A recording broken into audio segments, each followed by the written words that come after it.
Dans cette vidéo, nous allons voir les constructions qui nous permettent de répondre aux exercices numéro 10 et 11 de la fiche numéro 3 consacrée au parallélogramme. On a besoin pour ce travail-là d'un compas, on a besoin d'une règle, d'un crayon à papier et puis éventuellement d'une gomme si on se trompe. Mais normalement, ça ne devrait pas arriver. Alors, voilà de quoi il est question. À partir des points qui sont déjà placés à l'exercice numéro 10, on vous demande avec le compas de placer le point S pour que RSTU soit un parallélogramme.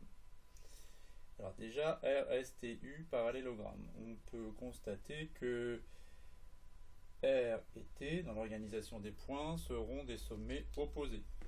Et on peut constater que les points S et U seront aussi des sommets opposés du parallélogramme. Ensuite, pourquoi on vous demande d'utiliser le compas? Bien, parce que le compas va nous permettre de reporter des longueurs.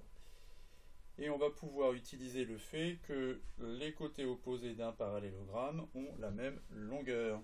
Voilà ce qui va nous permettre de faire la construction. Alors, qu'est-ce que ça veut dire ici?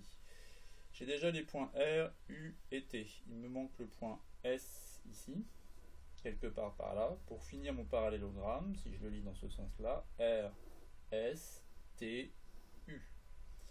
Donc, le point S qui est quelque part par ici, on sait quoi? Eh bien, on sait qu'il sera à la distance UT, une distance équivalente à la longueur du segment UT du point R.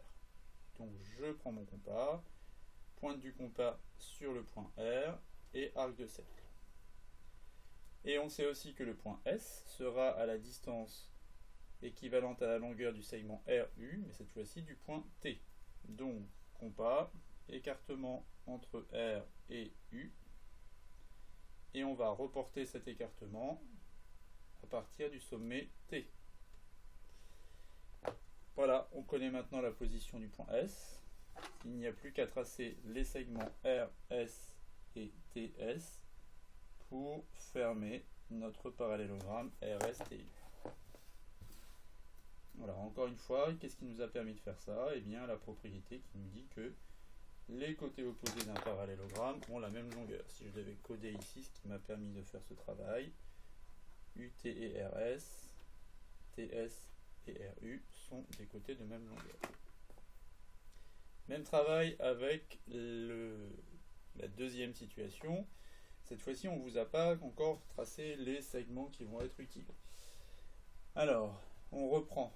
R, S, T, U, c'est cet ordre-là. Donc, R, S quelque part par ici, T, U. Donc, comme dans l'exemple précédent, ce sont deux côtés R, U et T, U que l'on connaît. Voilà les deux côtés ici qu'on peut commencer par tracer. Alors, T et U sont des sommets consécutifs. R et U aussi sont des sommets consécutifs. Une fois qu'on a fait ça, on reprend la même logique. Le segment UT, on le reporte à partir du sommet R. Et la longueur RU, on la reporte à partir du sommet T. Là, il faut que je reprenne mon écartement TU pour prolonger un petit peu mon arc de cercle. Et à l'intersection ici, j'aurai mon point S, R, S, T, U.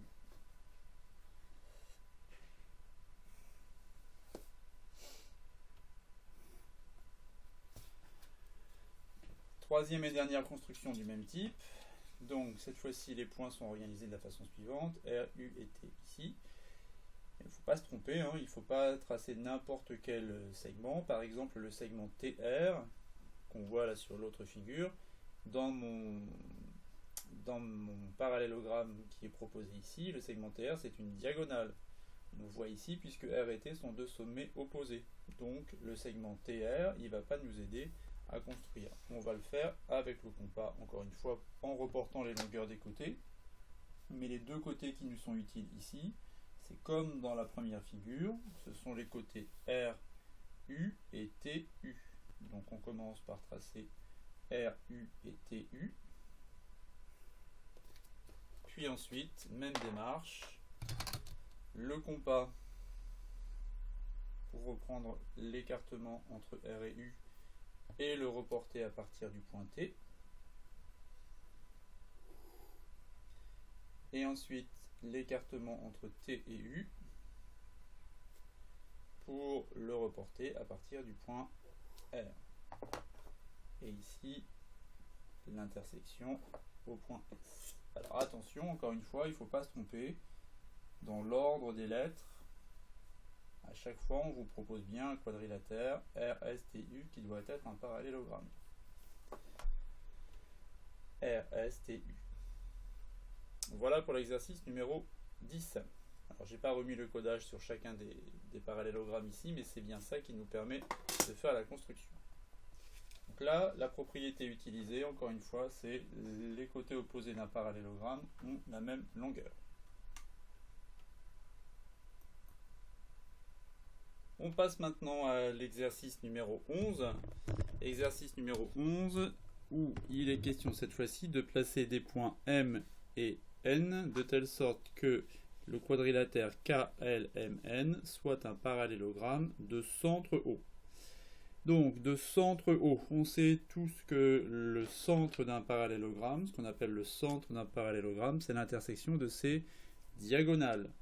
Et on sait de plus que si un quadrilatère est un parallélogramme, alors ces diagonales se coupent en leur milieu. Donc, on va regarder nos constructions, puis on va voir comment on peut réussir à trouver ici la position des points. Alors, même chose que tout à l'heure, on peut procéder, voir l'ordre des lettres du parallélogramme. K et M seront donc des sommets opposés, et L et N seront les sommets opposés. Donc là, on sait que les diagonales, ce seront KM, segment KM et segment LN. Première situation sur du quadrillage.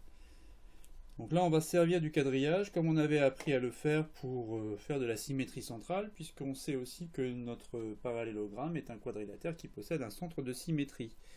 Donc, pour trouver la position du point M, qui est le sommet opposé du point K, par rapport au point O, ici, eh bien, on va faire de la symétrie centrale. Alors, on utilise le quadrillage ici, c'est plus simple. Pour aller de K à O, mon déplacement, c'est un carreau vers la droite, 2 carreaux vers le bas. Eh bien, pour trouver le point M, je fais le même déplacement à partir du point O, un carreau vers la droite, 2 carreaux vers le bas. Donc, le point M, je sais qu'il se situera ici. Le point N, qui sera le sommet opposé du point L. Par symétrie centrale par rapport au point O, eh bien, il suffit de compter les déplacements. 2 carreaux vers la droite, 3 carreaux vers le haut pour rejoindre le point O. Même chose, 2 carreaux vers la droite, 3 carreaux vers le haut à partir du point O ici. Et le point N, on le trouvera sur cette intersection du quadrillage. Maintenant, il suffit de relier nos points pour obtenir notre parallélogramme.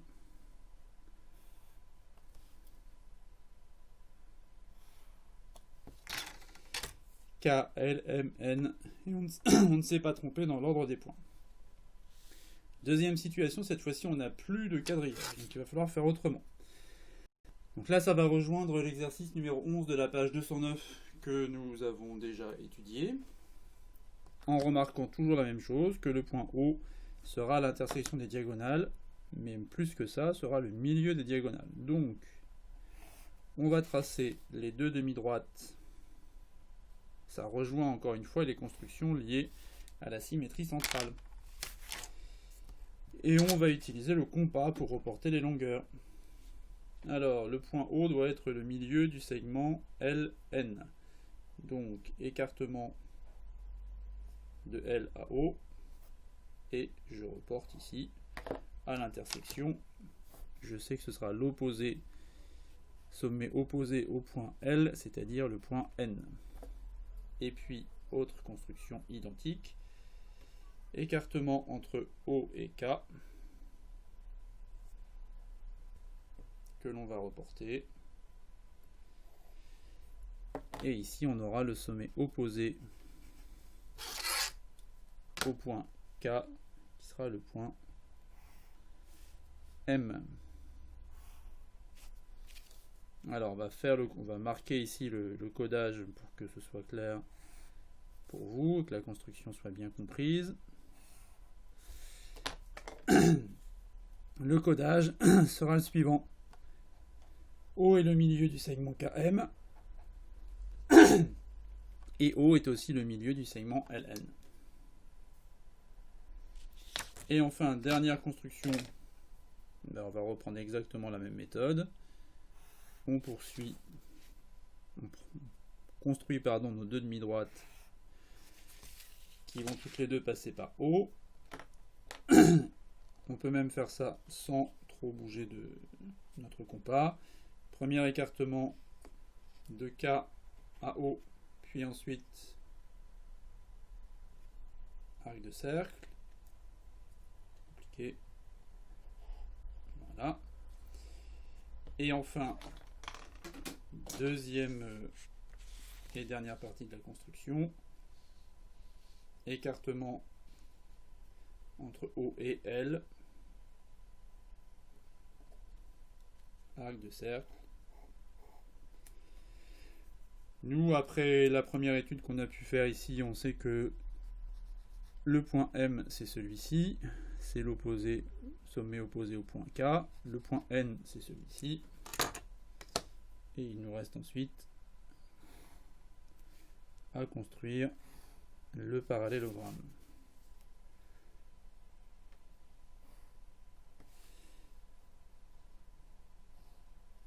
Voilà. Et là, on vérifie bien l'ordre des lettres K, L, M, N. Voilà pour ces constructions. Bon courage pour la suite des exercices et à bientôt. Au revoir.